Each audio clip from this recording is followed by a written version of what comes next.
Mến chào các bạn, quay lại thì cũng đã hết một tuần rồi. Chúng ta lại gặp nhau trong chương trình 5 phút bí thuật bóng bàn. Tuần vừa rồi thì mình cũng đã giới thiệu với các bạn về các loại xoáy và các kiểu giao bóng trong môn bóng bàn.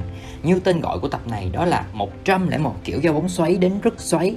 Mình sẽ hướng dẫn cho các bạn tất tần tật về những quả giao bóng để các bạn có thể dễ dàng tập luyện và áp dụng vào thi đấu. Và ngày hôm nay, chủ đề của chúng ta đó là làm sao để giao bóng xoáy xuống thuận tay đạt hiệu quả cao nhất. Vô nha! Ở tập trước thì mình cũng đã giới thiệu về cái cách giao bóng xoáy xuống rồi. Bây giờ thì mình sẽ nhắc lại và chi tiết hơn để các bạn có thể hiểu rõ về cái cách giao bóng xoáy xuống. Phương tiếp xúc bóng của vợt đó là từ trên xuống và từ sau đến phía trước. Tiếp xúc ở góc 7 đến 8 giờ của bóng trên góc quay của video này nhé các bạn. Tiếp xúc bóng thật là mỏng để làm cho quả bóng nó xoay. Động tác càng nhanh, càng dứt khoát thì bóng sẽ càng xoáy nhiều. Chạm bóng ở 1/3 đầu vợt sẽ cho các bạn đạt được độ xoáy hiệu quả nhất. Quả bóng xoáy xuống là quả bóng khi nảy qua bàn của đối phương có khuynh hướng đứng lại và quay ngược lại trở về phía bạn. Để giao được bóng xoáy xuống và nhiều xoáy thì các bạn phải nắm được tất cả các nguyên tắc trên. Mình nhận thấy là có rất là nhiều bạn quan tâm và thắc mắc với mình về cái chủ đề này, nên mình sẽ hướng dẫn thật là kỹ về cái cách tập luyện quả giao bóng xoáy xuống này nha. Sau khi nắm được các nguyên tắc về giao bóng xoáy xuống rồi thì bây giờ mình sẽ hướng dẫn cho các bạn cái cách tập luyện. Các bạn sẽ có 9 bước để mà tập luyện quả giao bóng xoáy xuống. Thực hiện đúng 9 bước này mình đảm bảo luôn là các bạn sẽ giao được xoáy xuống. Bước thứ nhất đó là cái cách cầm vợt. Cách cầm vợt thì các bạn nên cầm vợt theo cái cách này. Các bạn có thể quan sát được tay mình cầm vợt như thế này nha. Khi cầm vợt như thế này thì sẽ giúp cho cổ tay của các bạn linh hoạt hơn so với là cách các bạn cầm vợt bình thường. Nếu mà cầm bình thường thì cổ tay của các bạn chỉ kéo được đến đây thôi. Nhưng nếu cầm theo cái cách của mình á, thì cổ tay của các bạn có thể kéo dài hơn rất là nhiều. Mà quả giao bóng thì cần sử dụng cổ tay. Bước thứ hai đó là tập cảm giác và động tác. Đối với các bạn mới bắt đầu giao thì chưa cần thiết phải vào bàn ngay đâu. Các bạn có thể tập động tác trước, sau đó các bạn có thể tập cảm giác bóng bằng cách là thực hiện động tác chém vào phần dưới của quả bóng thật là mỏng. Nếu bóng xoáy thì khi các bạn đón quả bóng, bóng sẽ lập tức bay đi liền. Các bạn có thể thấy rõ là bóng đã bay sang một bên ngay khi chạm vào vợt của mình. Các bạn có thể đón bóng bằng cách đứng mặt vợt lên theo như trên cái video này. Bước thứ ba, tập tiếp xúc bóng ngoài bàn. Tiếp theo các bạn sẽ dùng cái cảm giác vừa tập xong và thực hiện ở những khoảng không gian rộng rãi, có thể làm trên sàn gạch. Khi tập điều này, các bạn sẽ tránh được cái áp lực đưa bóng vào bàn mà chỉ tập trung vào cảm giác tiếp xúc bóng mà thôi. Bạn tập cho đến khi bóng đi tới rồi quay trở lại phía mình thì các bạn đã thành công ở bước này rồi. Bước thứ tư đó là tăng cảm giác và điều khiển bóng.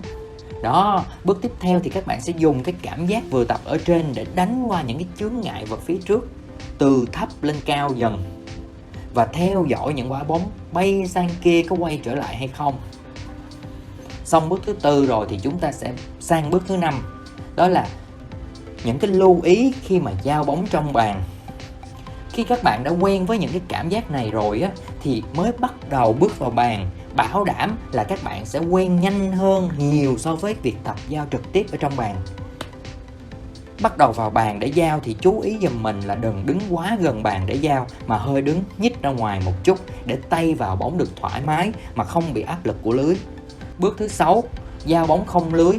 Các bạn có thể tháo lưới ra để không bị áp lực của lưới, làm cho chúng ta không tập trung vào động tác và cảm giác tiếp xúc bóng. Các bạn có thể thấy mình đang tập giao bóng nhưng không cần lưới, mình chỉ tập trung vào việc tiếp xúc bóng mà thôi.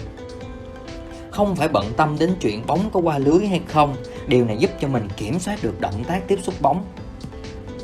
Xong bước 6, bây giờ mình qua bước 7 nha. Giao bóng vào bàn. Khi các bạn đã có cảm giác tiếp xúc bóng tốt rồi thì chúng ta sẽ đến bước tiếp theo, đó là giao bóng vào bàn. Để bắt đầu thì giao thật là đơn giản, đảm bảo đầy đủ tất cả các yếu tố tạo ra xoáy xuống mà mình đã hướng dẫn ở trên. Mới bắt đầu thì các bạn có thể hơi tiếp xúc ở góc chéo, điều này sẽ giúp cho tăng cảm giác tiếp xúc mỏng. Bước thứ 8, điều tiết điểm rơi và lực tay. Các bạn sẽ tập điều tiết điểm rơi và tăng độ ma sát giữa vợt và bóng bằng cách khống chế lực bằng bài tập này. Tiếp xúc hoàn toàn phía dưới bóng, canh một lực vừa đủ để bóng nhận đủ xoáy và đến được điểm của mình mong muốn. Chú ý, điểm rơi đầu tiên của bóng trên phần bàn bên mình khi tập quả bóng này thường là bóng sẽ rơi vào khu vực gần lưới. khoảng 30cm so với lưới.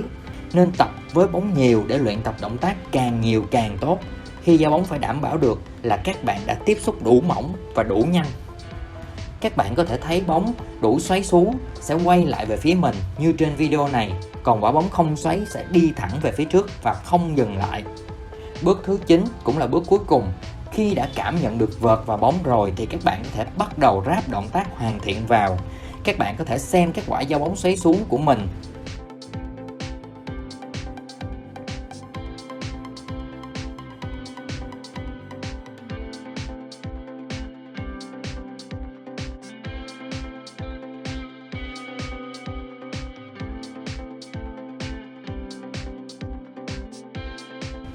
Rồi, vậy là mình đã hướng dẫn xong cho các bạn cách giao bóng xoáy xuống thuận tay, hay còn gọi là giao lắc thuận tay. Giao bóng không hề đơn giản nên đòi hỏi các bạn cần phải bỏ rất là nhiều thời gian để luyện tập, kiên trì, và các bạn cần có một quyển sổ để ghi chép lại nhật trình luyện tập của mình để theo dõi những bước tiến bộ của bản thân. Tập tiếp theo thì mình sẽ nói về chiến thuật áp dụng các kiểu giao bóng xoáy xuống để triển khai thế trận. Nhớ bấm subscribe kênh của tụi mình để theo dõi những tập tiếp theo. Hẹn gặp lại vào thứ Bảy tuần sau trên kênh Yeah Ping Pong All About Table Tennis vào lúc 19 giờ. Cảm ơn các bạn đã theo dõi và chúc các bạn luyện tập thành công.